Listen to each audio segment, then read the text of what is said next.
Welcome for lab technician study. तो आज के इस मोस्ट इंपॉर्टेंट वीडियो में हम कवर करेंगे 25 वेरी इंपॉर्टेंट एमसीक्यूज़ जो कि लैब टेक्नीशियन के एग्ज़ाम्स में पूछे जा चुके हैं। तो हमारे क्वेश्चंस जो रहेंगे वो हिंदी इंग्लिश दोनों लैंग्वेज में मिलेगा। तो बने रहिए वीडियो के एंड तक। अगर हमारे चैनल पर नए हैं तो चैनल को सब्सक्राइब करके एक प्यारा सा लाइक कर दीजिएगा। क्वेश्चन नंबर फर्स्ट है हमारा, which antigen also known as Australian antigen. कौन सा एंटीजन ऑस्ट्रेलियाई एंटीजन के नाम से जाना जाता है। आपके ऑप्शंस हैं VDRL, HBsAg, HCV या फिर HIV। तो इसमें से कौन सा एंटीजन है जो ऑस्ट्रेलियाई एंटीजन के नाम से जाना जाता है। तो इसका राइट आंसर क्या हो जाएगा दोस्तों, HBsAg। तो इसका राइट आंसर हो जाएगा HBsAg। Hepatitis B surface antigen इसका पूरा नाम होता है। VDRL का होता है वेनेड्रियल रिसर्च लेबोरेटरी। HCV का होता है हेपेटाइटिस सी वायरस। HIV का होता है ह्यूमन इम्यूनो डिफिशिएंसी वायरस। ठीक है, तो बढ़ते हैं नेक्स्ट क्वेश्चन की तरफ। क्वेश्चन नंबर सेकंड है हमारा, blood group antigen present in surface of. रक्त समूह प्रतिजन सतह में मौजूद है। किसके सतह पर मौजूद होता है। जो ब्लड ग्रुप का एंटीजन होता है वो किसकी सतह पर पाया जाता है। आपके ऑप्शंस हैं A RBC, न्यूट्रोफिल, प्लेटलेट्स या फिर WBC। राइट आंसर है ऑप्शन नंबर A RBC, यानी कि रेड ब्लड सेल्स जो होते हैं उसके ऊपर जो है एक प्रकार का एंटीजन पाया जाता है, जिससे हमें यह भी पता चलता है कि ब्लड ग्रुप जो है कौन सा पॉजिटिव या फिर नेगेटिव है। ठीक है, बढ़ते हैं क्वेश्चन नंबर थर्ड की तरफ। क्वेश्चन नंबर थर्ड है हमारा, मलेरिया पैरासाइट ऑन। मलेरिया परजीवी मौजूद है, यानी कि कहाँ पर पाया जाता है। मलेरिया पैरासाइट के जो परजीवी होते हैं, परजीव वो कहाँ पर पाए जाते हैं। आपके ऑप्शंस है मोनोसाइट, न्यूट्रोफिल, RBC या फिर WBC। तो इसका राइट आंसर क्या हो जाएगा दोस्तों, ऑप्शन नंबर C RBC। ठीक है, जब भी किसी पेशेंट को जो मलेरिया हो जाता है तो उस समय क्या होता है, हमारी RBCs का जो साइज शेप होता है वो चेंज हो जाता है, कुछ अलग टाइप में दिखने लगता है माइक्रोस्कोप में। अगर आप देखेंगे RBCs को, अगर आप देखे होंगे तो उसमें जो है कुछ अलग टाइप्स में दिखने लगते हैं। तो जो मलेरिया का पैरासाइट होता है वो RBCs के ऊपर पाया जाता है। ठीक है, बढ़ते हैं नेक्स्ट क्वेश्चन की तरफ। Dengue fever spread by which of the following mosquito. Dengue बुखार निम्नलिखित में से किस मच्छर से फैलता है। आपके ऑप्शन हैं एडीज, एनोफ्लीज, क्यूलेक्स या फिर ऑल ऑफ द एबव। तो इसका राइट आंसर क्या हो जाएगा दोस्तों, डेंगू जो होता है वो एडीज फीमेल मॉस्कीटो काटने से होता है। क्वेश्चन नंबर 5 है हमारा, erythropoietin is related to. Erythropoietin किससे संबंधित है। यानी कि इरेथ्रोपोइटिन जो होता है एक प्रकार प्रोटीन होता है, तो वो किसके ऊपर पाया जाता है, यानी कि कहाँ पर पाया जाता है। आपके ऑप्शंस हैं न्यूट्रोफिल, प्लेटलेट्स, RBC या फिर WBC। तो इरेथ्रोपोइटिन नामक प्रोटीन जो होता है वो कहाँ पर पाया जाता है। तो आपका option number C right answer होगा RBC, यानी कि रेड ब्लड सेल्स जो होता है उसमें जो है इरेथ्रोपोइटिन नाम का प्रोटीन पाया जाता है। तो प्लेटलेट्स में पाया जाता है थ्रोम्बोस्टेनिन नाम का प्रोटीन प्लेटलेट्स में पाया जाता है। क्वेश्चन नंबर 6 है हमारा, urea cycle occur in. Urea चक्र घटित होता है। तो यूरिया चक्र जो होता है वो कहाँ पर घटित होता है। आपके ऑप्शंस दिए हैं लंग्स, हार्ट, किडनी या फिर लीवर। जो भी हमारी बॉडी के वेस्ट प्रोडक्ट होते हैं उनका फिल्ट्रेशन कहाँ पे होता है, किडनी में। तो इसका राइट आंसर क्या हो जाएगा, ऑप्शन नंबर C किडनी में। ठीक है, तो यूरिया जो होता है वो हमारी बॉडी का वेस्ट प्रोडक्ट होता है। क्वेश्चन नंबर 7 है हमारा, urine specimen become cloudy due to. मूत्र नमूना बादलदार हो जाता है क्योंकि उसमें क्या चीज़ पाई जाती है, बैक्टीरिया, पस सेल्स, एमॉर्फस या फिर ऑल, यानी कि सभी चीज़ें। तो यूरिन का जो क्या बोलते हैं क्लाउडी कलर जो है किस समय होता है, इसमें जो इसका राइट आंसर हो जाएगा ऑल, ऑप्शन नंबर D। जब भी हमारे यूरिन में बैक्टीरिया, पस सेल्स, एमॉर्फस या फिर अदर टाइप्स के क्रिस्टल्स पाए जाते हैं तो उस कंडीशंस में क्या होता है, जो यूरिन का सैंपल होता है वो क्लाउडी टाइप में दिखने लगता है। ठीक है, तो बढ़ते हैं नेक्स्ट क्वेश्चन से। क्वेश्चन नंबर 8 है हमारा, increase number of RBCs in urine is called. अगर मूत्र में RBCs की संख्या में वृद्धि को कहा जाता है। अगर हमारे यूरिन में जो है RBCs की संख्या ज़्यादा है तो उसे हम क्या कहते हैं। आपके ऑप्शंस हैं पॉलीयूरिया, पाईयूरिया, हेमेचूरिया या फिर नन। तो इसका राइट आंसर क्या हो जाएगा दोस्तों, हेमेचूरिया। हेमेचूरिया जो है जब भी हमारी मूत्र में जो है यानी कि यूरिन में RBCs की संख्या ज़्यादा दिखने लगती है तो उसे हम क्या बोलते हैं, मेडिकल टर्म में हेमेचूरिया। ठीक है, क्वेश्चन नंबर 9 है हमारा, which of the following is not a test of LFT, निम्नलिखित में कौन सा टेस्ट LFT का परीक्षण नहीं है, यानी कि इनमें से कौन सा एक टेस्ट है जो LFT के पैरामीटर में नहीं आता है। तो सबसे पहले LFT जान लेते हैं। LFT जो होता है एक प्रकार का ब्लड टेस्ट होता है जिसका पूरा नाम होता है लीवर फंक्शन टेस्ट, जो कि लीवर फंक्शन टेस्ट के लिए कराया जाता है। तो इसमें जो है कुछ पैरामीटर्स होते हैं, ठीक है। तो इसमें ये बताया गया है कि इसमें से कौन सा ऐसा एक पैरामीटर है जो LFT के पैरामीटर्स में नहीं आता है। आपके ऑप्शंस हैं ALT को SGOT के नाम से भी जाना जाता है। ऑप्शन नंबर बी है क्रेटिनाइन, ऑप्शन नंबर सी है AST बिलिरुबिन। AST को जो है SGPT के नाम से जाना जाता है, ठीक है। तो इसका राइट आंसर क्या हो जाएगा? इसका राइट आंसर है option number B creatinine. Creatinine जो है हमारा वो KFT का पैरामीटर होता है, किडनी फंक्शन टेस्ट का। क्रेटिनिन जो है किडनी फंक्शन टेस्ट का पैरामीटर होता है। बाकी जो टेस्ट के पैरामीटर्स दिए हैं ALT, AST या फिर और बिलिरुबिन, ये जो है लीवर फंक्शन टेस्ट में आते हैं।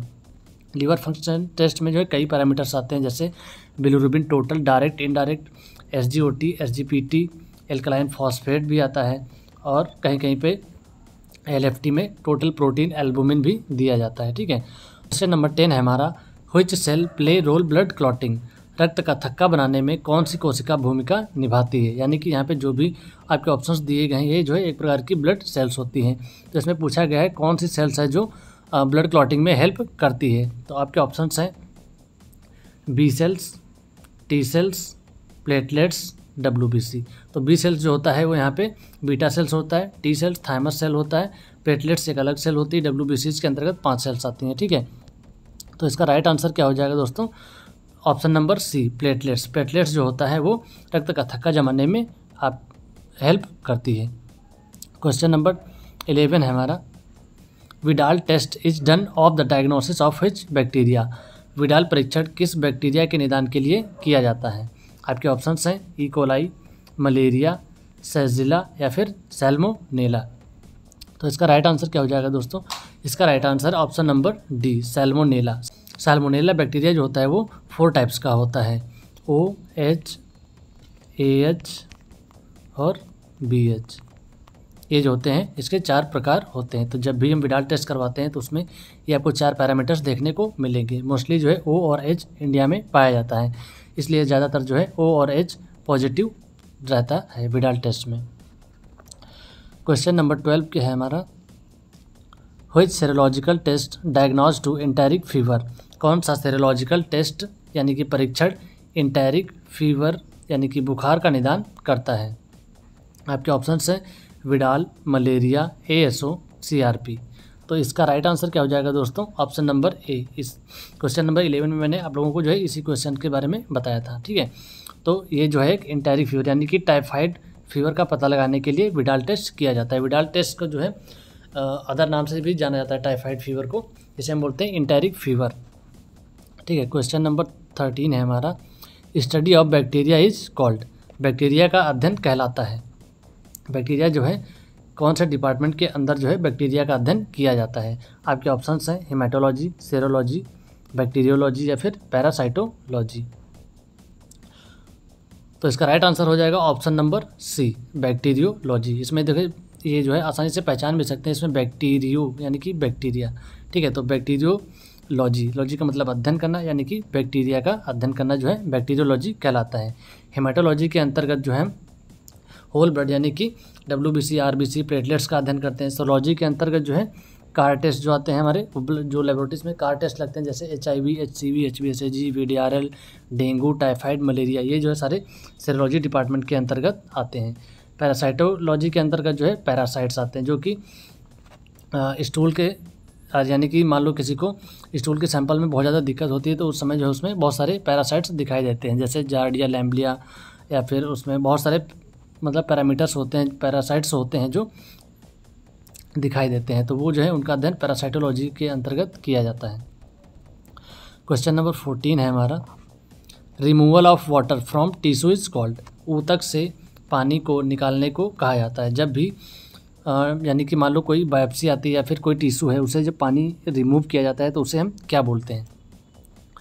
तो आपके ऑप्शन है डिहाइड्रेशन, क्लीनिंग, ग्रॉसिंग या फिर हाइड्रेशन। तो इसका राइट आंसर क्या हो जाएगा दोस्तों?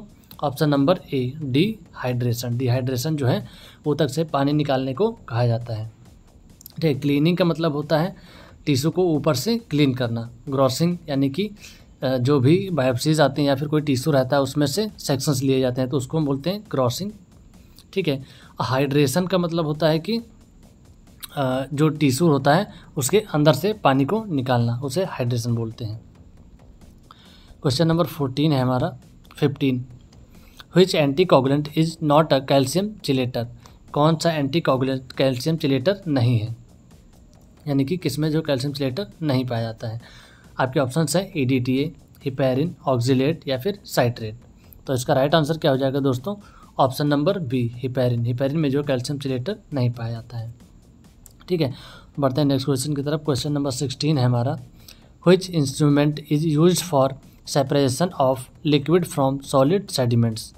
ठोस अवसादों से द्रव को अलग करने के लिए किस उपकरण का उपयोग किया जाता है। आपके ऑप्शंस हैं माइक्रोटोम, इंक्यूबेटर, सेंट्रीफ्यूज या फिर ऑटोक्लेव। यहाँ पे इसका स्पेलिंग मिस्टेक हो गया, यहाँ पे है ऑटोक्लेव। ठीक है, तो इसका राइट आंसर क्या हो जाएगा दोस्तों, ऑप्शन नंबर सी सेंट्रीफ्यूज। जब भी हम किसी लिक्विड चीज़ को जो है सेंट्रीफ्यूज में रखते हैं तो उसमें जो है नीचे सेडिमेंट बैठ जाता है, यानी कि उसमें से सॉलिड पार्ट को बाहर अलग किया जाता है। ठीक है, यहाँ पे ऑप्शन दिया है माइक्रोटोम। माइक्रोटोम जो होता है वो टिश्यूज़ का सेक्शन लेने के लिए एक अलग से मशीन होता है जिसे माइक्रोटोम बोलते हैं। इंक्यूबेटर जो होता है उससे जो हम किसी भी चीज़ का टेम्परेचर मेंटेन करके देते हैं इंक्यूबेटर से। और यहाँ पे ऑटोक्लेव दिया गया है। ऑटोक्लेव दिया गया है किसी भी इंस्ट्रूमेंट्स को स्टराइल करना, यानी कि उसे बैक्टीरिया फ्री करना, ऑटोक्लेव से किया जाता है। बढ़ते क्वेश्चन नंबर 17 की तरफ। क्वेश्चन नंबर 17 है, abnormal variation in the size of RBCs is known as. RBCs के आकार में असामान्य भिन्नता को कहा जाता है। एनाइसोसाइटोसिस। ऑप्शन नंबर बी है मेगैलोब्लास्टिक, ऑप्शन नंबर सी है मैक्रोसाइटिक, ऑप्शन नंबर डी है माइक्रोसाइटिक। तो इसका राइट आंसर क्या हो जाएगा दोस्तों, ऑप्शन नंबर ए एनाइसोसाइटोसिस। ठीक है, एनाइसोसाइटोसिस। और यहाँ पर दिया गया है मेगैलोब्लास्टिक। मेगैलोब्लास्टिक होता है जब भी हमारी बॉडी में विटामिन B12 की कमी हो जाती है। ठीक है, या फिर RBCs का साइज़ बड़ा हो जाता है तो उसे हम क्या बोलते हैं, यानी कि एक नॉर्मल साइज से ज़्यादा बड़ा हो जाना, मेगैलोब्लास्टिक कहलाता है। ठीक है, और यहाँ पे दिया गया है माइक्रोसाइटिक। माइक्रोसाइटिक मतलब एक नॉर्मल साइज से थोड़ा बड़ा हो जाना RBC, उसको बोलते हैं माइक्रोसाइटिक। यानी कि हमारी जो RBCs होती है उसका नॉर्मल साइज़ कितना होता है, 1 से 7 माइक्रोमीटर इन डायमीटर। ठीक है, तो माइक्रोसाइटिक क्या होता है, माइक्रोसाइटिक यानी कि RBC जो है बहुत ज़्यादा छोटी हो जाना, माइक्रोसाइटिक कहलाता है।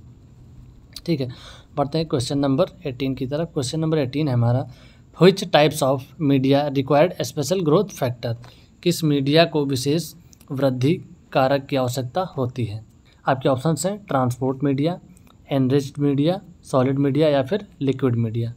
तो इसका राइट आंसर क्या हो जाएगा, राइट आंसर है इसका option number B enriched media. ठीक है, बढ़ते हैं नेक्स्ट क्वेश्चन की तरफ। क्वेश्चन नंबर 19 है हमारा, what is the extra chromosomal genetic element in the bacteria. Bacteria में एक्स्ट्रा क्रोमोसोमल आनुवांशिक तत्व क्या है। आपके ऑप्शंस हैं क्रोमोसोम, लाइसोसोम, राइबोसोम या फिर प्लाज्मिड। तो इसका राइट आंसर क्या हो जाएगा दोस्तों, इसका राइट आंसर है option number D plasmid. Small DNA chromosome जो होता है क्या होता है कि एक्स्ट्रा क्रोमोसोमल जेनेटिक एलिमेंट होता है। क्वेश्चन नंबर 20 है हमारा, which method use for urea estimation. Urea आकलन के लिए कौन सी विधि का उपयोग किया जाता है, यानी कि यूरिया का टेस्ट परफॉर्म करने के लिए कौन से मेथड से हम यूरिया का टेस्ट करते हैं। तो आपके ऑप्शंस दिए गए यहाँ पे ELISA method, GOD POD method या फिर डैम मेथड या फिर जेफी मेथड। तो यूरिया का एस्टिमेशन जो है हम किस मेथड से करते हैं, आपके ऑप्शन राइट आंसर है option number C DAM method. DAM method से यूरिया का टेस्ट किया जाता है।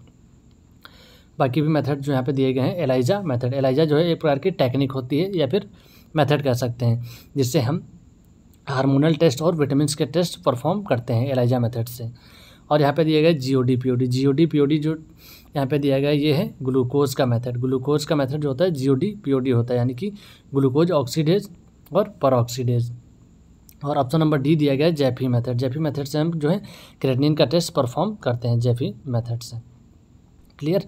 क्वेश्चन नंबर 21 है हमारा, absence of sperm is semen is called. वीर्य में शुक्राणु की अनुपस्थिति को कहा जाता है। आपके ऑप्शंस हैं हाइपोस्पर्मिया, हाइपरस्पर्मिया, या फिर एजोस्पर्मिया, या फिर ओलिगोस्पर्मिया। तो इसका राइट आंसर क्या हो जाएगा? Option number C, azoospermia. यानी कि सीमेन का सैंपल दिया है, उसमें एक भी स्पर्म नहीं दिखाई दे रहे हैं, तो उस स्थिति को क्या बोलते हैं? Azoospermia. Clear. 22, Fouchet's reagent is use to detect. Fouchet अभिकर्मक का उपयोग पता लगाने के लिए किया जाता है। यानी कि फोचेट जो है रेजेंट किस चीज़ का पता लगाने के लिए किया जाता है? आपको ऑप्शंस है शुगर, प्रोटीन, कीटोन, या फिर बाइल पिगमेंट।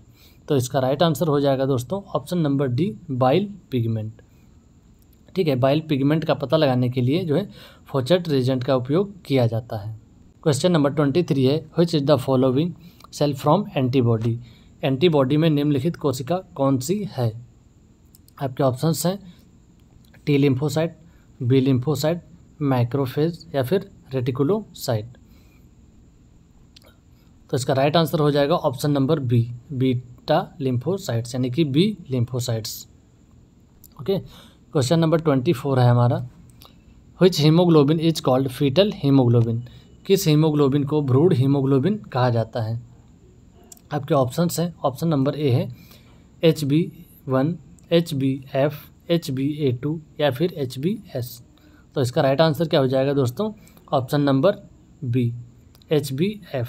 तो यहाँ से F से भी पता लगा सकते हैं कि फीटल वाला हीमोग्लोबिन क्या होता है, HbF। ठीक है, तो इसका राइट आंसर हो जाएगा ऑप्शन नंबर बी, HbF।